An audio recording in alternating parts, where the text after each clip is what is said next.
సారథి.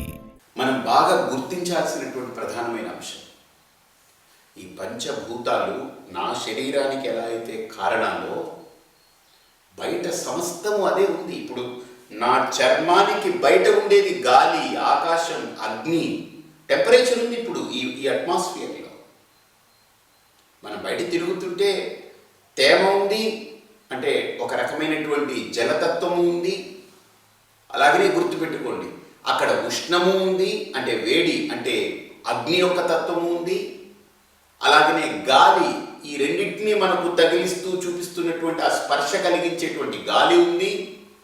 అలాగే ఆకాశము ఉంది, పృథివీ తత్వం కూడా ఉంది, అంటే అణువుల రూపంలో, పరమాణువుల రూపంలో మన చుట్టుముట్టు ఉన్నటువంటివన్నీ కూడా ఉన్నాయి, నడుస్తున్నాయి. ఇప్పుడు మనం అనుకుంటున్నాం కదా, మనము అనేటువంటిది అణువులు, కొన్ని కోటాను కోట్ల అణువుల్ని కలిపితే ఒక రూపం, మానవ రూపమైంది.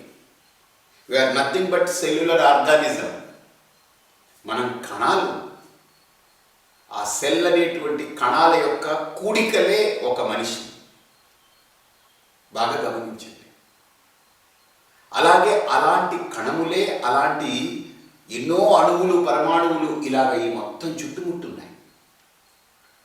అవే భూమికి కారణం, అవే పంచభూతాలకి కూడా అధిష్టానమై ఉంటాయి.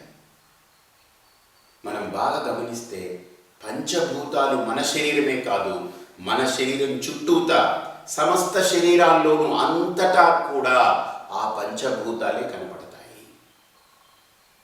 పృథివ్యాపస్తేజో వాయురాకాశాది పంచభూతాని. ఈ పంచభూతములు కూడా ఈ శరీరానికి అధిష్టానం. అదే ఫండమెంటల్ థింగ్. దాంట్లో మనం ఆకాశం గురించి విన్నాం. ఆకాశం అనేటువంటిది బాగా గమనించండి. ఆసమంతాత్ కాశ్యతే ఆకాశ అంటే ఆసమంతాత్ సమగ్రంగా, కాశ్యతే అంటే ఈ నాలుగింటిని కూడా తనలో ప్రకాశింపజేస్తుంది, తనలో ఇముడ్చుకుంటుంది, తనలో నిలబెట్టుకుంటుంది. అందుకనే దానికి ఆకాశము అని అంటే అవకాశము అని అర్థం. అంటే అవకాశ ప్రదాతృ ఆకాశ, అంటే that which can accommodate, it is called a space. ఇప్పుడు బాగా గమనిస్తే నా చెయ్యి ఉంది, నా చేతిలో ఇప్పుడు ఏముందని అంటే నా చెయ్యి ఖాళీగానే ఉందండి, ఏదైనా పెట్టండి అని అంటాను. ఇప్పుడు ఏదైనా ఈ చేతిలో ఇలా పెట్టారనుకోండి, ఏమంటే ఇంకోటి ఎవరైనా పెట్టాలంటే, ఏమంటే ఇప్పుడు నా చేతిలో ఖాళీ లేదండి, వేరే ఉంది, మీరు ఖాళీ ఉన్న ప్లేస్లో పెట్టుకోండి అంట. అంటే ఇప్పుడు బాగా గమనించండి, ఈ చెయ్యి కనపడుతుంది, దాని మీద పెట్టిన వస్తువు నాకు కనపడుతుంది, కానీ ఖాళీ ఎక్కడుంది చెప్పండి అని అంటే ఖాళీ అనేది కంటికి కనపడదు. ఖాళీ అనేది ఒక వస్తువు కాదు, అది ఒక భావం, అది ఒక ఉనికి మాత్రమే. దాని ఉనికిని మనం కళ్ళతో గ్రహించలేము. ఎందుకని? సర్వసౌక్ష్మ్యాత్, వాయువు కంటే కూడా సూక్ష్మమైనటువంటిది ఆకాశం కాబట్టి. ఇప్పుడు బాగా గమనించండి, ఈ పంచభూతాలు ఒకదానికంటే ఒకటి సూక్ష్మమైంది, ఒకటి నుంచి ఇంకొకటి బయటికి వ్యక్తమయ్యేటప్పుడు స్థూలమవుతూ వస్తూ ఉంటుంది. ఇప్పుడు ఈ పంచభూతాలకి ప్రధానం ఆకాశం అనుకున్నాం, పంచభూతాల్లో ప్రధానం ఆకాశం అనుకున్నాం. ఆకాశం నుండి వాయువు, వాయువు నుండి అగ్ని, అగ్ని నుండి నీరు, నీళ్ళ నుండి భూమి, భూమి నుండి మొక్కలు, మొక్కల నుంచి ఓషధులు, వనస్పతులు, వాటి నుంచి అంటే వనస్పతులు అంటే ధాన్యము, గింజలు, పళ్ళు, పూలు, ఇటువంటివి. దాని నుంచి శుక్ర రేతస్సు, దాని నుంచి తల్లి గర్భంలోకి వెళ్ళి పడి ఒక అండము, అండం తర్వాత పిండము, పిండం తర్వాత బిడ్డ, బిడ్డ రూపం నుంచి బయటికి రావడం, ఇగో ఒక మానవ ఆకృతి. ఇదంతా మనకు కనబడుతుంది, ఈ ప్రక్రియ. ఒక మనిషిగా పుట్టడం, ఒక జీవిగా పుట్టడం అనేది. కానీ ఆకాశం ఎక్కడి నుంచి వచ్చింది బాగా గమనించండి, అది చాలా ప్రధానమైన అంశం. ఈ ఆకాశం ఇందులో నుంచి వచ్చింది. ఆకాశం రావడానికి కారణం ఏంటి? అయితే దాన్ని తెలుసుకునే ముందు మనం మరొక ముఖ్యమైన కోణం, ఆయుర్వేదం చెప్తున్నటువంటి మరో ముఖ్యమైన కోణాన్ని తెలుసుకోవాలి. ఏంటంటే ఆయుర్వేదం అంటుంది గాలి అనేది సర్వోత్కృష్టమైంది ఈ ప్రకృతిలో. ఆ గాలి మన శరీరంలోకి ఏదైతే ప్రాణంగా నిలబడిందో ప్రాణశక్తిగా, ఆ ప్రాణశక్తి మన శరీరాన్ని కదుపుతూ ఉంటుంది, గతినిస్తూ ఉంటుంది. వాయువు ఆ కదిపే విధానంలో కొన్ని వేగాలు ఉంటాయి మన శరీరంలో. ఆ గాలి వల్ల ఉత్పత్తి అయ్యేటువంటి వేగాలు, ఆ వేగాలని అదుపు చెయ్యకూడదు అని అంటుంది. అందులో ఏమిటి వేగం అని అంటే ఆవలింతలు గాలి యొక్క ఒక వేగం. తుమ్ము అంటే తుమ్ములు వస్తున్నప్పుడు దాన్ని అదుపు చేయకూడదు. తుమ్ము వచ్చినప్పుడు అదుపు చేస్తే గుండె పట్టినట్టు అయిపోతుంది, ఒక్కొక్కసారి ప్రమాదాలు కూడా. అందుకని తుమ్మినప్పుడు కృష్ణ అంటారు. అటు విదేశాల్లో అయితే ఎవరంటే తుమ్మారనుకోండి గాడ్ బ్లెస్ యూ అని అంటారు. ఎందుకనంటే అది తుమ్మినప్పుడు ఒక్కసారి గుండె కూడా అదురుతుంటుంది, లోపల నుంచి ఆ గాలి ఆ రకంగా ఉత్పత్తి అయ్యి వాతం అది. సో శీతల వాతం, దానివల్ల లోపల ఆ వాతం అనేటువంటిది, ఆ గాలి అనేటువంటిది ఉత్పత్తి అయ్యి తుమ్ము రూపంలో బయటకు వస్తుంది. నేచర్ ఏం చేస్తుంది, బాడీ తనలో ఉన్నటువంటి కొన్నిటిని బయటికి పంపాలి, అవి కొన్ని వేగాల ద్వారా పంపుతుంది. ఆవలింతలు అదొక వేగం, తుమ్ము ఒక వేగం, దగ్గు ఒక వేగం. బాగా చూడండి. అలాగనే అపానవాయు అదొక వేగం, మలము వేగం, మూత్రము వేగం, ఆకలి అదొక వేగం, దప్పిక అదొక వేగం, నిద్ర అదొక వేగం. ఎన్ని వేగాలు చూడండి. ఇవన్నీ శరీరంలో ఈ వేగాలన్నీ దేనివల్ల వస్తున్నాయి? ఈ వేగాల్ని ఏ రకంగా మనం పూర్తి చేసుకోవాలి? వీటికి ఆయుర్వేదం చెప్తుంది, వీటిని ఆపకూడదు, అదుపు చేయకూడదు. అదుపు చేస్తే వామిటింగ్స్, అది కూడా ఒక వేగం. ఈ వేగాలు వాంతి వస్తుంది ఒక్కొక్కసారి, అది కూడా వేగం. ఇవన్నీ శరీరము తన్ను తాను సెట్ చేసుకునేదానికి పెట్టుకున్నవి, శరీరము తన్ను తాను నడుపుకునేదానికి పెట్టుకున్న వ్యవస్థలు ఇవి. ఇవన్నీ, ఈ వ్యవస్థలన్నీ దేని వల్ల నడుస్తున్నాయంటే గాలి వల్లనే నడుస్తున్నాయి. కాబట్టి గాలి ఎంత గొప్పతో చూడండి. కాబట్టి ఈ వేగాల్ని ఎప్పుడూ కూడా మీరు అదుపు చేయొద్దు, ఆ వేగాలని పూర్తి చేయాలి. బాగా గమనించండి. అలాగనే మనం తీసుకున్న ఆహారాన్ని ప్రాణం అనేటువంటిది లోపల అరిగించి దాన్ని రసం చేసి రక్తం చేసి దాన్ని పైకి తీసుకెళ్తుంది, దాన్ని శుద్ధి చేస్తుంది. బాగా గమనించండి. అక్కడ సూక్ష్మంగా మారుతుంది రక్తం నుంచి ఒక శక్తి.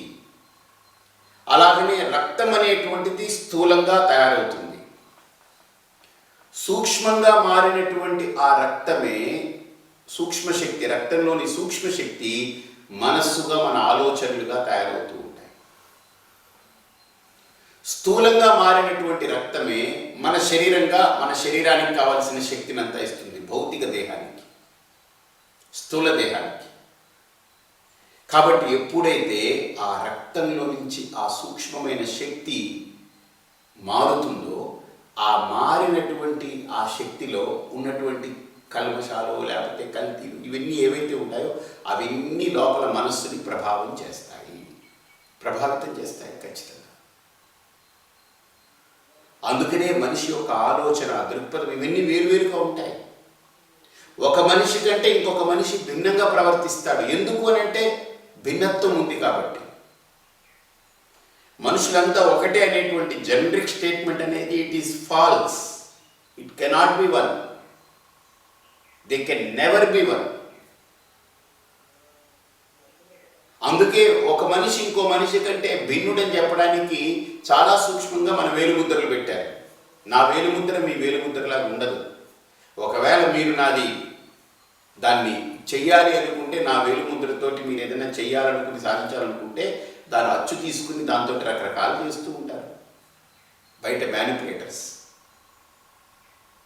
ఒక వేలుముద్రకి పోలి ఇంకొక వేలుముద్ర ఉండదు, ఈ భూమి మీద దొరకదు. ఎంత ఒక విలక్షణత పెట్టింది ఈ ప్రకృతి. నేను నా తల్లి కడుపులో పుడతాను, నా తమ్ముడు పుట్టచ్చు, నాకు అన్న పుట్టచ్చు, లేదా అక్క పుట్టచ్చు, చెల్లెలు పుట్టచ్చు. నా రక్తం యొక్క గ్రూప్ ఒక ఉంటుంది, వాళ్ళ బ్లడ్ గ్రూప్ ఇంకొకటి అవ్వచ్చు. అదే తల్లిదండ్రుల కడుపులో ఇద్దరు సంతానం పుడితే ఒకళ్ళకి షుగర్ రావచ్చు, ఇంకొకళ్ళు షుగర్ లేకపోవచ్చు, ఒకళ్ళకి బీపీ ఉండొచ్చు, ఇంకొకళ్ళకి బీపీ లేకపోవచ్చు. ఏంటి ఆ శరీర తత్వం యొక్క నిర్మాణంలోనే ఆ వైలక్షణ్యత, ఒకదానికంటే ఇంకొకటి. నిన్న మనం చూసాం, అదే అన్నం, అదే పచ్చడి, అదే కూర అన్నకు పెడతారు, తమ్ముడికి పెడతారు, ఒకే పాత్రలో వండింది, ఒకే తల్లి, ఒకే గరిట, ఇద్దరు తింటారు. కానీ పదార్థాలు ఒకటే అయినా లోపలికి వెళ్ళిన తర్వాత మారిపోతే, పరిణామం చెందినప్పుడు వీరికి వేరే రక్త గ్రూప్ వస్తుంది, వాళ్ళకి వేరే రక్తం గ్రూప్ వస్తుంది. వీళ్ళకి ఒక రకమైన శరీర తత్వంగా అది మారి ఇమిడిపోతుంది, వీళ్ళలో ఇంకో రకమైన తత్వంగా ఇమిడిపోతుంది. ఈ వైలక్షణ్యత, ఈ ఒకదానికంటే ఒకటి విడివిడిగా విలక్షణంగా ఉండడం అనేటువంటిది ఒక ప్రకృతిలో ఉన్నటువంటి ధర్మం. అందుకనే పంచభూతాలని ఎందుకున్నాయి? 5 ఉన్నాయి కాబట్టే ఇక్కడ కూడా మల్టిపుల్ కాంబినేషన్స్లో ఈ వైలక్షణ్యత వస్తుంది. పంచభూతాలు ఒకటే అయితే ఇక్కడ మనిషి కూడా ఒకటిగానే ఉండేవాడు. అందరూ మొత్తం మనిషి, చెట్టు, పుట్ట, గుట్ట, మట్టి అన్నీ కూడా. ఇప్పుడు ఈ పంచభూతాలు 5 అయ్యాయి కాబట్టే ఆకాశము, గాలి, అగ్ని, నీరు, భూమి, ఈ 5 కూడా కాంబినేషన్స్ మారిపోతుంటాయి. 5 కలయికల్లో ఒకటి ఎక్కువ, ఒకటి తక్కువ, ఒకటి ఈ మోతాదు, ఒకటి ఆ మోతాదు, ఒకటి ఇవి 2 కలిపితే మరొకటి, ఒకటి ఈ 3 కలిస్తే ఒకటి, ఇలాగ మల్టిపుల్ కాంబినేషన్స్లోకి తయారైనటువంటిది ప్రకృతి. కాబట్టి చెట్టుగా రావాలి అంటే అదే పంచభూతాలు రకరకాల కాంబినేషన్స్లో, అదే చెట్టులోనే 21 లక్షల రకాల చెట్లు ఉన్నాయి. దానికి పంచభూతాలు ఎన్ని రకాల కాంబినేషన్స్ చేసుకుంటే 21 లక్షల రకాల చెట్లు చేస్తుంది. అలాగనే 21 లక్షల రకాల సూక్ష్మ క్రిములు ఉన్నాయి. దాంట్లో ఈ వైరస్లు, బ్యాక్టీరియా, ఫంగస్, అమీబియా, ఇటువంటివన్నీ కూడా ఏవైతే చెప్పుకుంటామో సూక్ష్మ క్రిములని, ఇవన్నీ కూడా 21 లక్షలు ఉన్నాయి. ఎందుకని? ఆ పంచభూతాల యొక్క మల్టిపుల్ కాంబినేషన్స్. అలాగనే 21 లక్షల రకాల జంతుజాలాలు ఉన్నాయి మనిషితో సహా కలుపుకొని. కాబట్టి మనం చూస్తే ఈ జంతుజాలాల్లో బాగా గమనించండి, 21 లక్షల రకాలంటే మనిషి కంటే ఆవు వేరు, ఆవు కంటే కుక్క వేరు, కుక్క కంటే పంది వేరులాగా మొత్తం.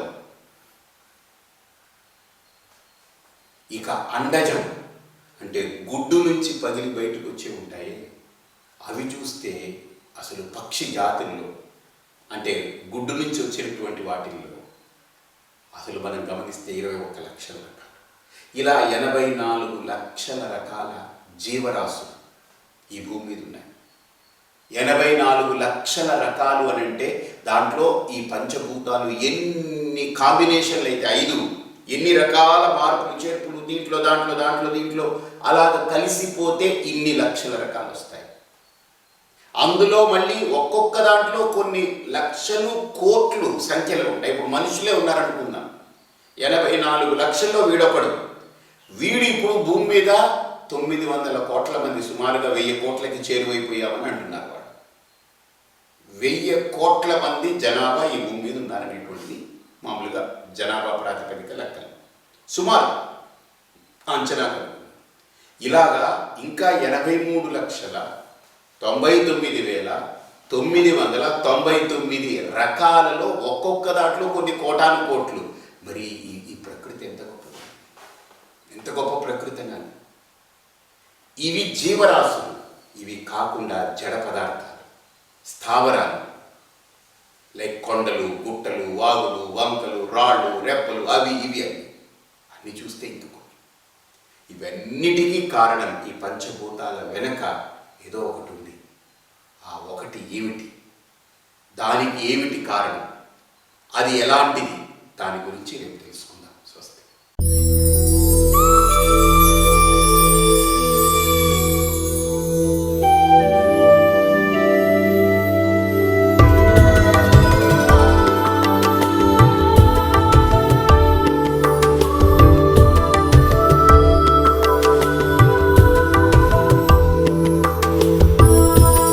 Gau Darbar Wari Nava 100% Ayurvedic handmade bath soap.